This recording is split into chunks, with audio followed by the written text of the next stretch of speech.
Je me souviens du jour exact. Je venais de quitter un rendez-vous tardif.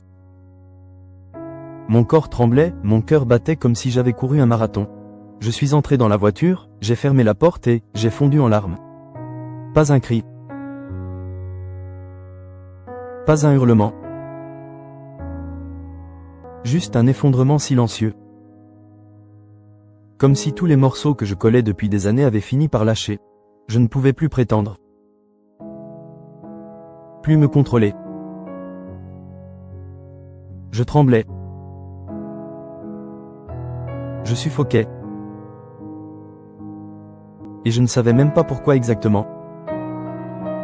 Un agent de sécurité a tapé à ma vitre.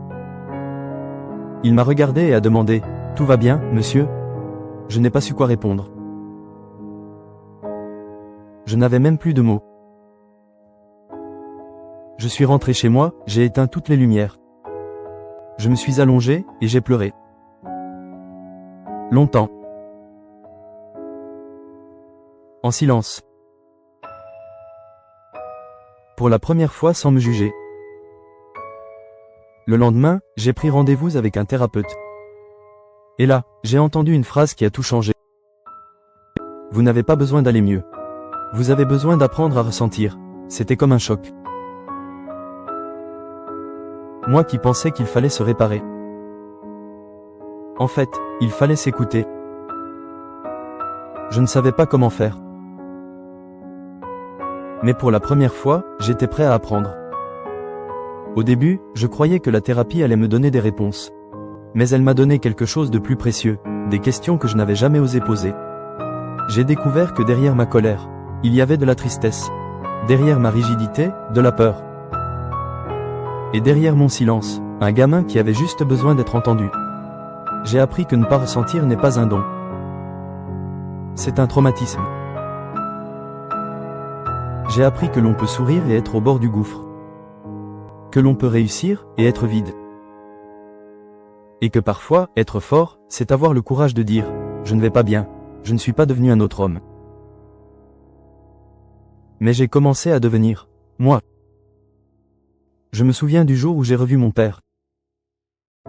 On était sur la terrasse. Le silence nous enveloppait. Je lui ai dit, tu m'as appris à être dur, mais j'aurais aimé que tu m'apprennes aussi à ressentir. Il a baissé les yeux. Il a mis du temps à répondre. Puis il a dit, la voix tremblante, personne ne me l'a appris non plus, ce jour-là. On s'est regardé autrement. Non plus comme un père et un fils en guerre. Mais comme deux hommes en quête de paix. On a pleuré. Ensemble. Et pour la première fois, c'était une libération. Après cette conversation avec mon père, quelque chose a changé en moi. Ce n'était pas une révolution bruyante. C'était plus subtil. Plus intime. Comme si j'avais découvert qu'il existait une autre manière d'être un homme, plus légère. J'ai continué la thérapie. Mais j'ai été plus loin. J'ai commencé à étudier. Je voulais comprendre ce que je ressentais. Je voulais nommer ce qui, auparavant, n'était qu'un feu intérieur. J'ai découvert que le nœud dans l'estomac s'appelait anxiété. Que la colère constante était une tristesse mal digérée. Que mon silence n'était pas du calme, mais de la peur. Et que ma fierté n'était qu'une armure. Pour cacher la honte de me sentir fragile. J'ai lu des livres, suivi des cours, noté des choses. Mais surtout, j'ai commencé à parler. À des amis. À ma compagne.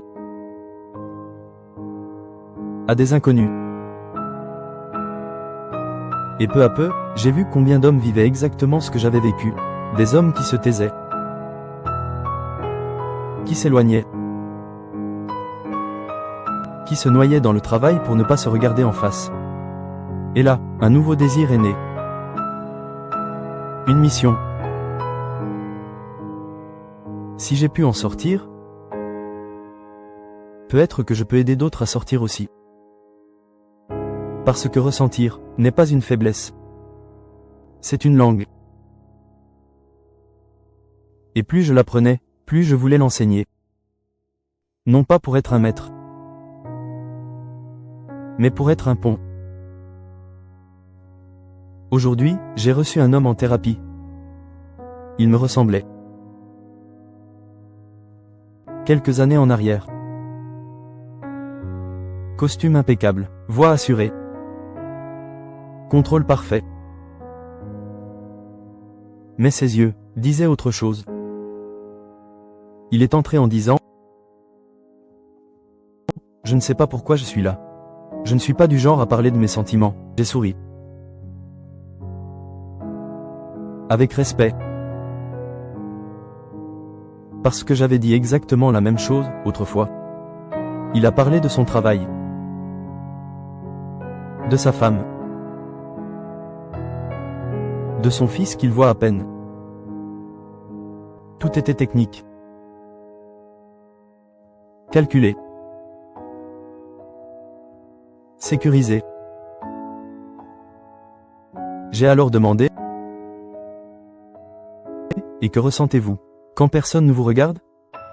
Silence. Lourd. Profond. Vrai. Il a baissé les yeux. Il a avalé sa salive. Et il a dit: je ne sais pas. J'ai répondu: c'est exactement par là que j'ai commencé. Quelques minutes plus tard, il pleurait. Doucement. En silence. Comme moi, un jour. Et quand il s'est repris, il m'a dit une phrase qui m'a bouleversé. C'est la première fois que je ne me sens pas faible en pleurant. À cet instant, j'ai su que tout avait un sens. Chaque nuit sans sommeil. Chaque larme avalée. Chaque explosion contenue. Aujourd'hui, j'aide les hommes à ressentir. À nommer leur douleur. À ne plus avoir honte de leurs émotions. Mais surtout, aujourd'hui, je me permets aussi de ressentir. Et quand je souris maintenant, c'est vrai.